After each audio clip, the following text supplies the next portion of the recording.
Now we must look at how to process invoices that are non-EDI. To do that, you go to the icon Invoices and you click Invoices. The invoice window opens up and you have two choices. You can have a bill or a credit. Now, always put credits in credits with negative numbers. As I click a credit, you will see it will actually tell you, please enter amounts for credit invoices using negative values. Close that and we'll start again. Now we're going to do a bill. Now when you do a bill or an invoice, first thing you're going to do is fill out the top 4 boxes. So we're going to choose our supplier, which is going to be petty cash purchases. And then our date of the petty cash purchase, which was the 28th of June. Our invoice number for petty cash, you can put in the date. You can use anything that will make it unique. And the invoice total, and we spent $35.50. Now that those 4 windows are set up, you can go to the search window and you can look for what you're looking for. Now we bought some bagels. Plain bagels. And we bought 1 case of those. Now, because it's petty cash, these items are set up for the Cisco, so we may not have bought 36. So we can drop this down and we can go to each. And we actually only bought 2 dozen, so we can go 24. Now for our price change. When you do a price change, you can do it either in the unit cost or the total amount. And we're going to do it in the total amount because it was $15.50 for those bagels. And it then changes your individual price, and this check mark means that you've changed the price.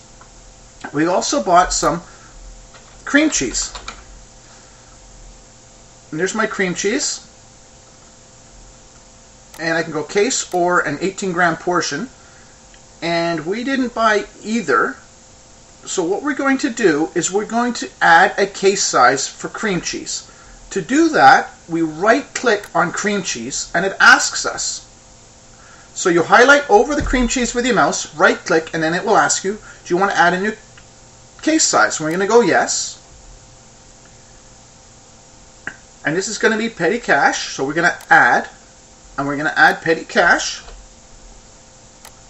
No order code, and we bought 1 pound of cream cheese, and we're going to assume that 1 pound is going to be 40 portions. So we had 1 pound, and it cost us $15 for a pound.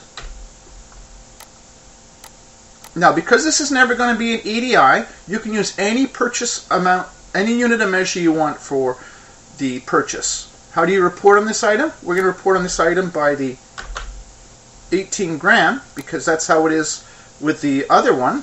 And then how many 18 grams in a pound? There's going to say 20. And how many each on an 18 gram? There's 1. We save this. Yes. Default cost. Yep, there's a very large price variance. That doesn't pay to go to the grocery store sometimes to buy things. And so we can now remove this cream cheese and then add the cream cheese in with our new pack size. So there's my cream cheese. And now I have it 18 grams. I click it and I bought 1 pound at $15. Now I go to click save. And it tells me, oops, I have a difference of $5. I look back and realize that I bought some lettuce. So I bring up my lettuce, and it was iceberg. And it's going to be by the case of 4, and I bought 1 head, so 0.25. But my price was $5 for the case, or $1.25 for the head. So then I click save again, and oh, I'm still out of balance. And as you can see here at the bottom, this totals $31.75. The invoice totals $35.50. I realize I also bought some tomatoes. So I do my tomatoes,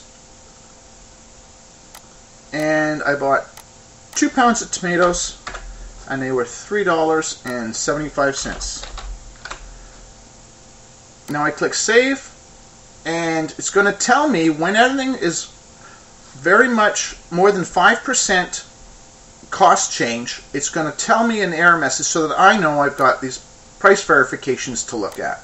And we know it's because we went and bought them at the grocery store. Now, because we bought them at the grocery store and they're not going to be regularly in stock, we don't want to save the price variances because it's a one-time small purchase. So we're actually going to, in this case, say none. But if this was just a regular invoice from a regular supplier, you would always click selected items. So you click selected items when it's a regular from a regular supplier. If it's a small purchase that changes the price greatly from a petty cash purchase, select none. And our invoice is in successfully. Next, we want to show you, we'll go open and we'll do a new bill. And we're going to choose Cisco Vancouver. We want to show you how to do longer type invoices. So here's my Cisco Vancouver. Now this is a long laundry list of items. So once I put in my 4 boxes at the top,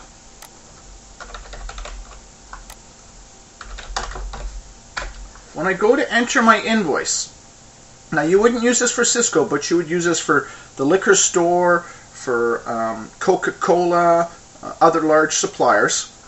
Instead of trying to, there's 2 ways I can find an item in the search window. One way is by order code. So if I go 549 and then I see that it is my cake sheet tuxedo, if I hit the down arrow, it then highlights the next one down, and then I hit enter. Now the idea with this is not to use your mouse. As soon as you use your mouse, you can't enter quickly.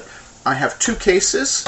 I hit enter and I'm back in the search window. So I can do my next item, 504488. And there's my deli bags. I hit enter. I bought 1 case. I hit enter. Right now, I'm not worried about pricing because this is going to be entered in the same sequence as it is on my invoice. The next item is going to be plastic bags. And there's my plastic bags. And I bought 1 case. Enter. And so on. So you can see that I'm just entering code, enter, quantity, enter. So now that I've entered the items I'm going to enter, I can now look and change my pricing. And it's nice to always change your pricing by totals, because if you accidentally put 1 and it was supposed to be 2, and I come here and it says $96.60, and on my invoice it says $185, I know that I've made a mistake. So I look back and go, oops, that should have been 2, and now I can change this to $185, which is the new price. When the 2 balance, you can click Save. Now, if you have taxes on this, you can go to Taxes and Adjustments, click Add, and there's my HST. So either HST Ontario, HST BC. You'll also have GST in there for the provinces that just have GST. And then I click Amount on Invoice, and my invoice had $10.12 at HST. I can also, and now my invoice is ready to be saved. Now we just made this up, so we're going to change this to say that that was the invoice total, and I save it, and the invoice is processed. And this time I am going to increase the price of selected items because it is from a supplier.